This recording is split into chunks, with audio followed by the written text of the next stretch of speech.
How do force fans? Extra science, as promised. Firstly, thank you for all the responses yesterday. Made this a little bit easier. Basically, what I was looking for was some common themes to give you some takeaways to kind of try and keep everything ticking along at the moment, and use the same idea I used on Tuesday and the same process to help you with those common themes. Okay, so the most common answers all came under some similar themes, as I said. All right, so the most common answers were strength, fitness, and some element of weight loss, okay, body shape or whatever. But basically, you wanted to be stronger, be fitter, and lose a little bit of weight, okay? Now, most of the time, we're used to applying those goals or using the setting we've got at Force to reach those goals, okay? Now, the goals haven't changed, as it said. As most of you replied, they're pretty much the same idea. You just a slight few tweaks now you're at home because you've either got more time, or if you've got kids, you've got less time. But you just want to tweak a few things and carry on the same path, which is perfect because that's exactly what I wanted. Now, what I've done is I've set out 3 processes, 3 systems. Hopefully nobody quotes me on this, but 3 systems that will help you still keep working on those things while we're stuck in the house, okay? There's a side benefit of all of these that also solves one more of the answers, but as is usual with me, I'm going to wait till the end to reveal that one, okay? Right, I'm going to be a giant pain in the bum, and I'm going to start this end closest to me, which I know is going to drive some OCD people nuts because it's making me twitch, but just stay with me, okay? Weight loss. All right, so the overall goal is to decrease body weight or decrease body fat particularly, and maintain a solid body shape.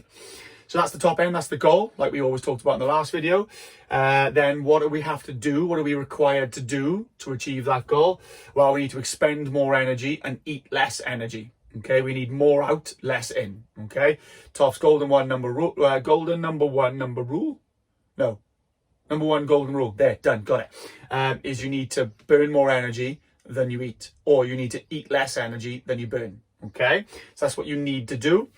How can you do that? Well, typically, increase your muscle mass gives you a greater resting fire and burns more calories sitting still. You can increase your movement to physically output some more calories, whether that be through just general movement throughout the day, 10,000 step kind of rule, or whether that's through training, and then decrease your food intake. Okay, now, as much as we talk about this all the time, and as much as it can seem quite complicated, decreasing your body weight or decreasing your body fat, it is that simple. 3 things: move more, eat less, and carry more muscle. Okay, if you can do those 3 things, you will lose body fat and you will have a better body shape. Okay, the 3 of those are actually very easy to do at home as well. Okay, increase your muscle mass. You can use low weight, high rep exercises, body weight exercises. You can just rep until that fatigue starts to kick in, quick breather and go again. The added benefit of that is it's quite tough, so you're going to end up burning quite a lot of calories because you're doing lots of reps and lots of movement. Okay, so by pursuing a method of trying to build some muscle mass, you might actually increase your movement and increase your calories out. Okay, a few connected benefits there. And decrease your food intake. Just eat less. Okay, now I know some people are going to be angry at the fact that I've just made it that simple, but it is that simple. Just eat less. Okay, if you're looking at your dinner going, that's quite big, just take some off the plate, or don't put as much on the plate. Okay, again, nutrition is not my area. Go see Toff if you want some more guidelines on that. He's been through it a million times. Revisit the videos, do your best, ask us for help. Right, the other idea of it, the other way of doing that is keep some consistency by finding movements you enjoy. So finding exercises, finding ways of moving and ways of expending energy that you enjoy. Okay, because if you enjoy it, you're going to do it more often. Virtual companions. I've started training with some of my mates via video calls, and my training has never been as consistent or as good. Okay, message your mates, FaceTime your mates while you're on a walk, arrange to FaceTime halfway through a run, arrange to Skype when you're walking the dogs. Just get some virtual companions, the virtual running club, the Force community. Just come into contact with people, and it'll get you keeping that consistency at a high level. And stick at it. Just stick at it. It's not going to happen overnight. Could take months, could take years. Stick at it. Right. Let's get a little bit more precise now, okay? So strength. You essentially, your goal is to be stronger at a particular test that you have in mind. Whenever someone says to me, I want to improve my strength, there is always an end to that sentence that says because or at X, Y, and Z. Okay, so whatever your test is, whatever that is, that's your goal at the top. Whatever in your mind, whatever it is that you want to be stronger because, that's what your top goal is. To do this, you need to increase the effort that is applied in a particular direction or in a particular manner. Okay, that's what you're required to do. And whatever that test is, you can probably see how you need to apply that force, whether it's picking something up, pushing something, carrying something, running a distance, stopping the kids from killing each other, being in the middle. You can see the direction that force needs to be applied in, okay? So keep that in your mind. To get stronger at that particular task, you need to increase the overall effort you can apply. And then you need to increase the efficacy or the comfort or the confidence at which you can apply that force in the right direction, at the right time, at the right speed, of the right magnitude. Okay? So, how do we do that when we've got less access to kit and less access to the gym? Well, to improve your strength, you need to work against resistance, typically, okay? That will drive a neuromuscular change. That will drive the required physiological adaptations that allow you to produce more effort in the future, okay? Now, if you don't have the relevant load to test your neuromuscular system, to encourage it to produce more in the future, then change the way the resistance is achieved. Okay, change the way that your body senses that stimulus and that requirement to get stronger. Okay, now that might sound a little bit confusing, but what we essentially do is change the way we perform exercises and change the manner in which things are done to really stress the nervous system and stress the muscles without the need for load. Okay, now typically it all comes down to how you control a movement. So, isometrics. Ryan presented to us on isometrics. I'll try and relay some of that information. I may even get Ryan to give us a quick snippet and see if we can pinch that. But essentially, work against an immovable object. Okay, you can stand on a towel and deadlift until the towel is too tight for you to move any further and stay solid in that position. That will encourage your nervous system to learn what it's like in that position and learn to be better at that position in the long and short of it. I'll go deeper in another video and later on, okay? But if you're interested, drop us a message and we'll see if we can plan some stuff for you. The other one is eccentrics. Spend a long period of time on the lowering portion of that exercise and really focus on the position and the control of that movement. By doing so, you will feel your muscles and your nervous system really start to fire because they've got to do 2 or 3 different things at once, okay? Big stimulus to your nervous system. That'll get you able to do more when it comes to lifting weight later on when we're back in the gym, okay?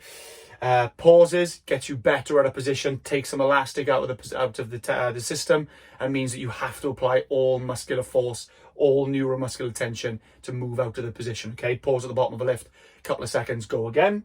Or odd objects. Ryan put this my way on one of his videos with the youngsters. Odd objects. Pick something up that's odd, that you have to fight against to control, and then squat with it, okay? That will make your squat better so that you can get stronger when we go back to the gym.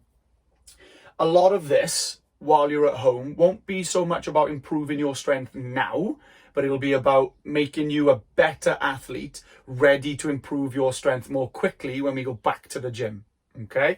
While you're at home, there's not much you can do that will mimic or mirror or match what you would do at the gym, but you can make yourself better so that once we hit the ground running, you're not lagging behind and you're actually in a better position to be better when the gym is open again, okay? Right. Oh, move better. A lot of strength and a lot of strength movements and strength tests are how well you can apply force in the correct places at the correct times across the correct joints. Okay, so if your mobility improves and how well you move improves, you're going to be better at applying force more efficiently, okay? Which means you've got more chance to use your force correctly. You'll be able to perform better at your tests. Where was I going with this? So if your mobility improves, which is something else that people wanted, then you're going to be more efficient and you've got more chance of shifting more load later on down the line, okay? In other words, go see KP's move with Kira and his Mobility Monday exercises and learn to move more efficiently. All right, fitness, okay? It's hot in here today. Woo! Fitness, okay? So again, you've got a test in mind. You want to be better or perform better at something fitness related, cycling, running, swimming, whatever it is, you've got a test in mind that you want to be fitter for, okay? So keep that in your mind. Essentially, the long and short of it nearly always comes down to moving faster for longer, or just moving for a longer period of time, or setting the same period and running faster, or moving faster, sorry, not necessarily running, okay? To do that, you need to increase your overall aerobic fitness to supply the energy to the systems that need it. You could benefit from improving your strength so that you've got more force available to you to apply per stride, per push of the pedals, per stroke in the pool, okay? Improving your power will allow you to do that more effectively and move more quickly, which means you achieve one of the requirements, the needs of an aerobic test. And again, mobility. That'll make you more efficient at applying force, which means you waste less energy, which means you're more economical, which means you've got then more of a storage to apply in the correct direction more quickly or for longer.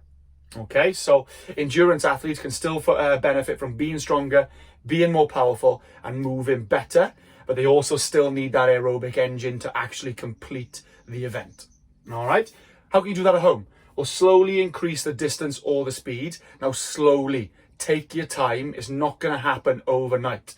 Improving your aerobic performance isn't a million miles away from improving your weight, from decreasing your body fat, okay? It takes time for these adaptations to take hold. Give yourself a chance to actually improve before you give up and kick it in, okay? Take your time, slowly increase small increments, distance and speed. If this is going out and you're not already on the running club, jump on. We've got it all labeled out for you. To improve your power, okay, because it's tough to improve your strength at home, and if you're already doing these, well, that's a good start. But if we want to improve our power, how do we do it? Well, typically people see that as moving fast. Jump and sprint, okay? Jump, bodyweight jumps in the garden, broad jumps in the garden, frog jumps with the kids. See if you can jump further than your oldest child. See if you can jump further than the dog. Just jump regularly, because it teaches you to apply force very quickly in one direction and then absorb force very quickly in another direction, which isn't dissimilar to each stride of a run, especially when you pick the pace up. Okay? And again, improve your mobility. It improves your running efficiency. Go and see KP, okay? His Mobility Monday sessions are phenomenal, and they've got a strong backing and a strong connection with a lot of things we do. Go and see KP, okay? The videos are all up. Move with Key and improve your mobility. Okay, right. I've done that in one shot because my computer's playing up, so I can't edit stuff. But hopefully that's giving you some answers and some ideas of what you can actually achieve while you're at home now. Okay, if it's still a little bit confusing, drop me a message. I'll probably jump on the community page in the next couple of days, ask a few more questions. I want to know what you want to know. All right, and I'll do my best to help. Other than that, guys, stick at it, enjoy it. Talk to your friends, find some companions that wanna do it, even if it's virtually. See if they want to jump out and run with you. See if they want to compete with you. That works well for us as staff. But enjoy it. Do as much as you can. Stick to it. And all of this hopefully will help you improve your motivation towards training. That's the biggest one. Find some enjoyment and find something that sparks that interest again, even if it's something you never thought of doing. All right, but as soon as you find that enjoyment, I guarantee you your motivation will go through the roof and nothing will stop you. All right, other than that, guys, stay safe. I got to get out of this sweatbox of a shed.